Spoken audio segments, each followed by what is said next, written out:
Hi everybody, Bob Jennings with you from Jennings Wing Cars. We thought we'd do a shop tour today. As if you've never been here, we're not going to give you a lot of depth, but we'll give you a little bit. I will go ahead at the very beginning and tell you this is a working shop.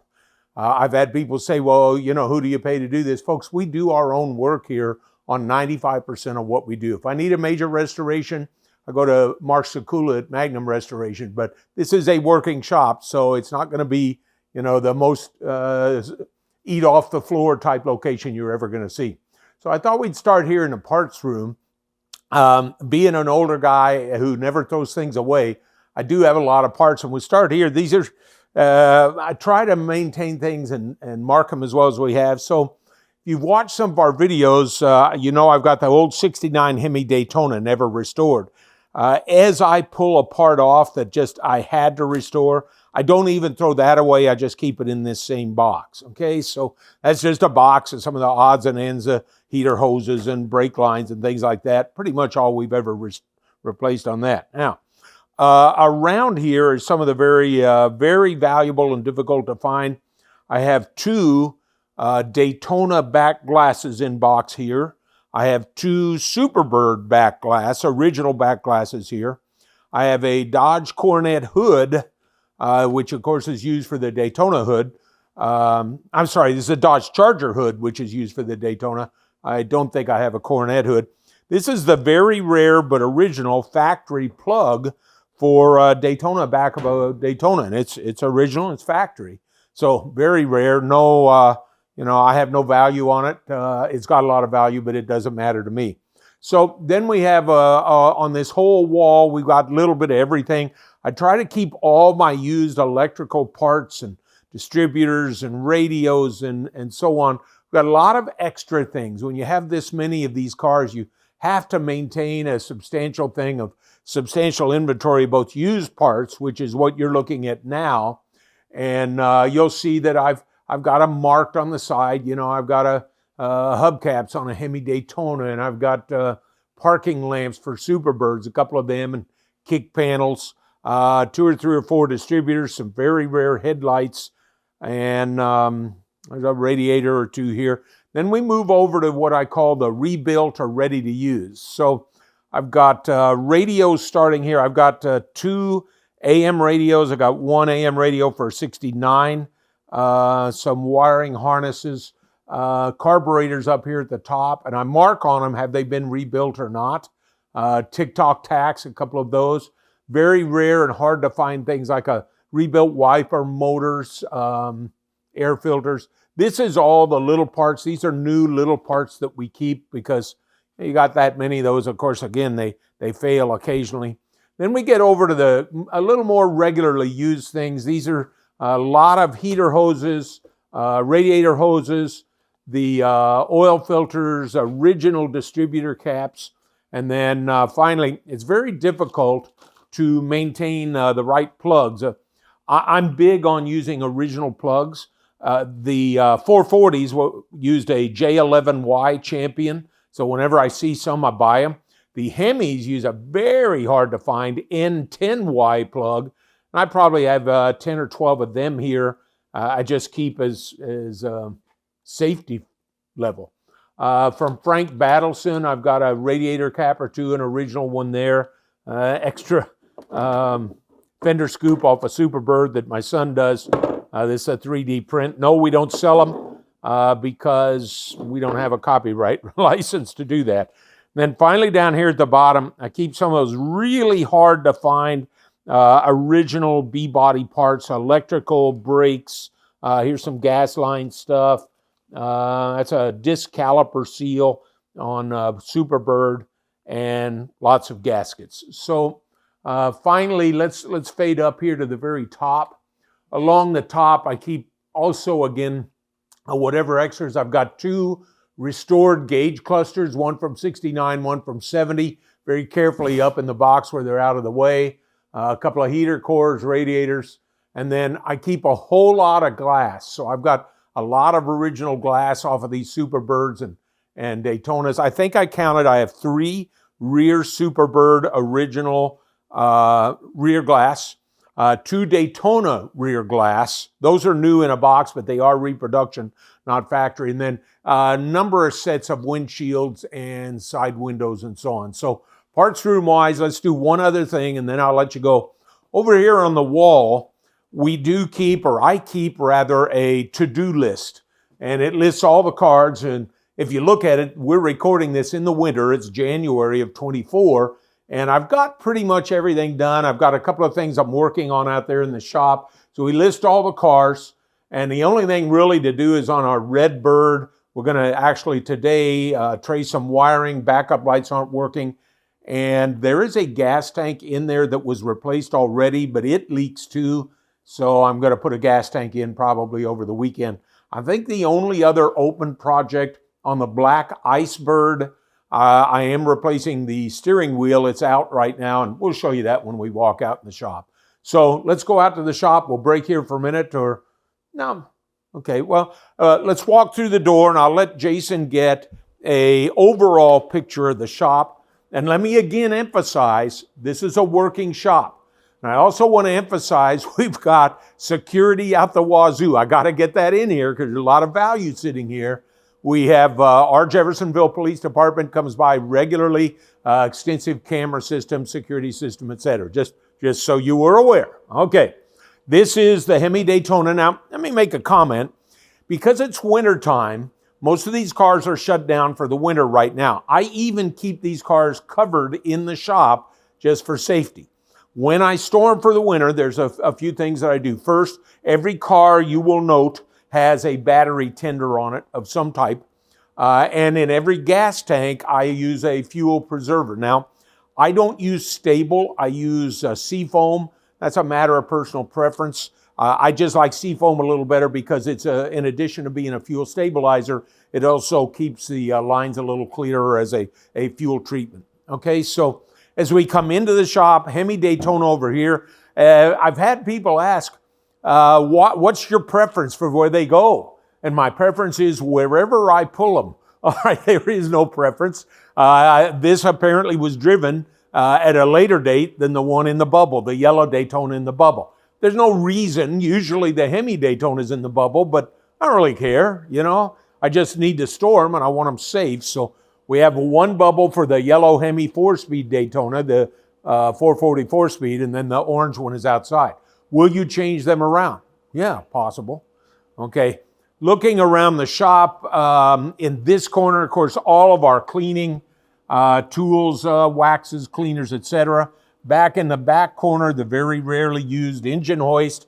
And if you get a picture of it, Jason, those tires are 1970 original, unused NASCAR Blue Streak oval 200-mile-an-hour tires, all right?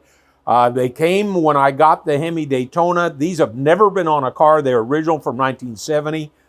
Yeah, we have all 4 tires. We have the tubes and the special valve stems that go with them from Christine that had the Hemi Daytona. So that takes care of this corner of the shop. Over here we have a pressure washer. I'm trying to think, of course, hand trucks. When you're hauling all this mess, you try to have everything working. So pressure washer, permanently mounted, hand truck, and so on. Okay, over here we start with, I finally replaced, I had an old black steel trailer that was about 15 years old, and I finally sold that and bought this new aluminum car hauler. It's got the white Alaska Highway bird on it, and hadn't even been out on the road yet. Just got it licensed day before yesterday, but it's just a nice one. Behind the white Alaska bird in the trailer, you have 2 vehicles. You've got the yellow 446 barrel, 2-owner Superbird, 446 barrel 4-speed. That one was restored. In fact, all 3 of these in Bay 2 are the restored cars that we have. All right, so the yellow 446 barrel Superbird restored by Magnum Restoration. On top, we didn't take the cover off. That is the green 444 speed Superbird, also restored by Magnum Restoration. Both of those are 2-owner cars. I'm the second owner. And then in front of it is the white Superbird, the Alaska Highway bird that you've already seen. And it was also restored by Magnum Restoration. Now around the shop, you guys don't see it real well, but we have 1, 2, 3, 4, 5, 6 air hoses. And then throughout the shop, we have mounted hanging electric lines for our whatever needs that we have. These are just a neat tool that Matt in our shop said we ought to have, and he's right. Okay, a little bit further. We added air conditioning this summer after all the complaining and moaning and groaning. We go to Bay 3. In Bay 3, up here against the wall, I have a number of sets of original tires. You know, you can't leave these cars sitting on these originals, so on top, the incredibly rare original 50-year-old tires from the Hemi Daytona, the red streaks, and some original wheels. These are the original wheels. Actually, these are period correct wheels and tires from the Tour Red Superbird. A couple other extra tires over there. Wheels at the wazoo. And let's see, against the wall here, another set of wheels and tires. These are rally wheels. I don't remember what they're off of, but they're 15 by 7. More wheels. What we got here? 6 or 8 extra wheels.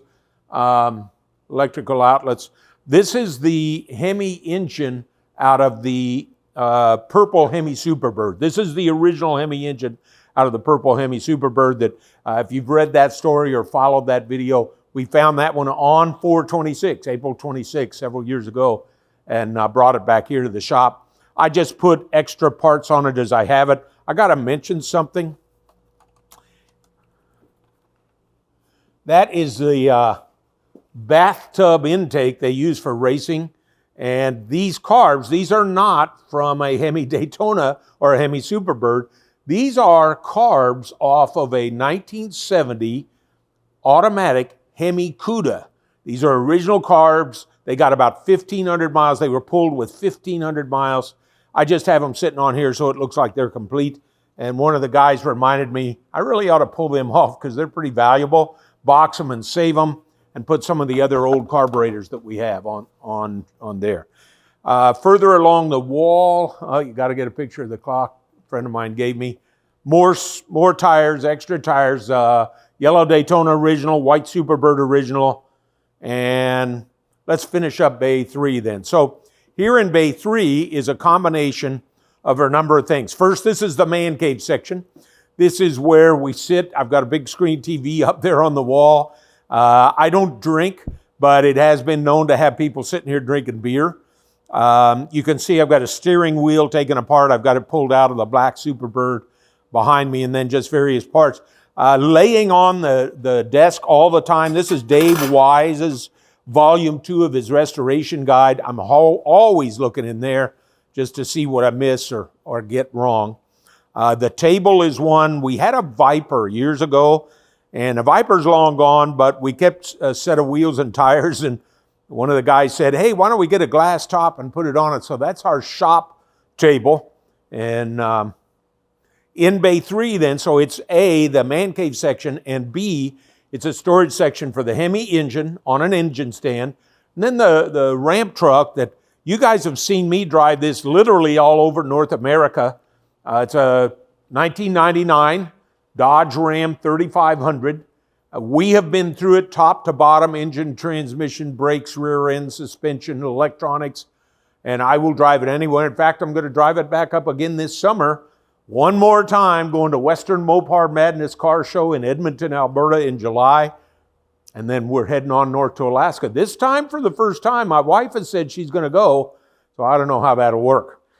Sitting on the back is what's usually sitting back here, and that's the Hemi Superbird that you may have seen. It's pretty well known around the country, and it's just a really neat car. I love the car. We started it yesterday and pulled it up on here. If you see us in the ramp truck, yeah, we stop a lot. I do keep a CB radio in there, and the things I really like about these ramp trucks, A, one guy can handle it, and B, the storage compartments. I got about everything you can imagine in those storage compartments. If you are at a car show and you see me pull in and you got a 1966 to 1975 B-body big block, I got your part here. Water pumps, distributors, water pump housings, you name it, I'm carrying them with me. All for a fair price. I'll even put them on in most cases if you're having trouble. We love to try to help people, and we'll do that a lot. So there's Bay 3, and wait a minute. Got some dirt I need to wipe off. I'll get that later. As you can see, I am anally retentive. Everything has to be clean. And that old truck with 200,000 miles looks pretty good, doesn't it? Okay, let's go to Bay 4. We'll start in the back of Bay 4 with the cars, and then we'll finish up over here. So in the back of Bay 4, we have the Black Ice Superbird.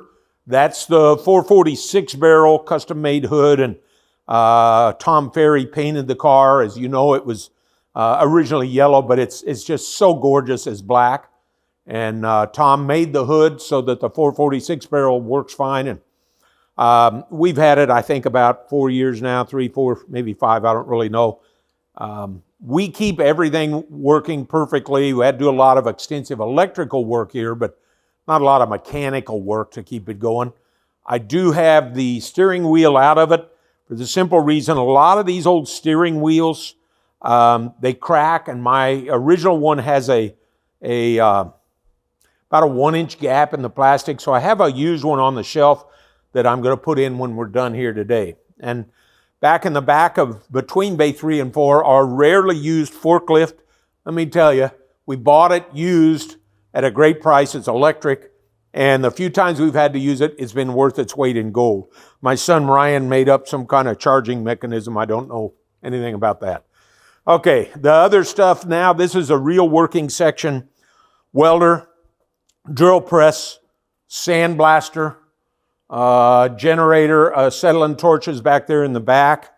I told you it was a working shop. Wheel grinder, workbenches with vise, microwave, but not for food, for powder coating. We used to have a big powder coating oven, but we've sold that. We just didn't use it enough for the space it took up. And then you want to turn around. What do you want to do? You want to keep going that way? Yeah, let's keep going. Okay. Just hitting it up as we go. All right. Since we put in air, we don't need the big fan much, but I will run it to vent exhaust fumes, of course, things like that. Again, air hoses and electrical on the side. This is the Tor Red Superbird we took to McCacken this year, sitting under the lift. It'll be changing places. Not today. It's below zero with snow outside. I'm not going to be jumping any of these around in here today. But it'll be moved around. You'll see on the hood, when I've got one under a car on a lift, I want to protect the paint. You know, things drip. I know, old B-bodies. Finally, over here on the wall, Daytona nose, original trunk and quarter panels from the green 70 Barn Find Superbird from many years ago. What do we got? Transmission stand and all of our lubricants that we use here in the shop, big air compressor, and workbench with all the tools in there that we don't need to open right now. Last thing over here in Bay 4, I tell you, you got a disease sometimes. I try to keep, in addition to the cars themselves, I try to keep die casts of everything. And I see, there's 9 wing cars in here. I'm apparently missing 3 die casts, so it just came to my attention just now, so I'll address that one. Finally, the last thing here in the shop, a great rotary lift from a conventional garage. When I put it in, the guy even said, man, you don't need this fancy thing. And my response was, if I'm going to have my kids and grandkids under here, we're going to put in a regular conventional shop lift. Sitting on top is the Petty Blue 446 barrel Superbird that has got 29,000. I think the unique thing in here, 29,000 on this car on top, 23,000 on the car on the bottom, and over there on the back of the ramp truck in Bay 3, 1,500 miles, 3 50-year-old cars with roughly 50,000 total miles on all 3 cars. So, the shop is going to be part of the Mo-Powered Power Tool on June 13th, 2024. If you're taking part of that tour that Ryan Brutt's putting on, I'd love to see you. We are going to open it that day. We will also have here Melissa Wilson, Little Miss Leadfoot. You may have seen her at the Chrysler Nationals, or she was one of the top 5 finalists in the Chief Donut Maker, debacle that Chrysler was doing there 2 years ago. And I'm trying to think if there's anything we've missed. You get all the signs hanging around the walls. People want to see those. My favorite spot to sit or to see. My favorite sign is that thing I found on eBay, that great big blue Plymouth Superbird. Somebody had that on eBay and I got it. No, I couldn't tell you where. That's my favorite sign. Favorite place to sit? In the man cave, in the gray recliner chair. What would you say are your favorite spots to work, or some of the best features that you've done to the shop? The things we've done to the shop. 2 years ago, I had the guys put in this floor. You know, this shop was constructed with a 12-inch thick cement floor, and it just beats you to death. We put in this Swiss Trax floor. It's been real good. I think that's good. What else would I say? The favorite place to work, of course, Bay 4 down here. I like having the car up on the lift. It sure is a lot easier to work on.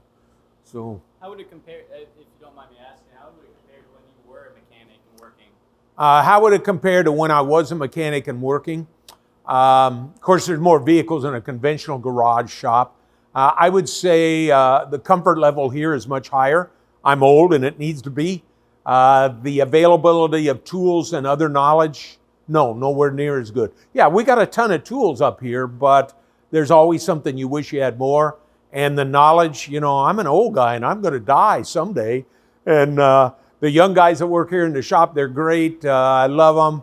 But there's just a level of stuff you didn't know that you knew back there in the back of your head till you start talking about these things. And it's funny, one day one of the guys was doing something. I was working on one car and, he was working on this red one, and it would start, but it wouldn't stay running unless you kept the key on. And, what do you think it is? It's a ballast resistor. And it just came out of nowhere that you knew it. And I thought, I guess that's an indicator of having worked on these cars years ago.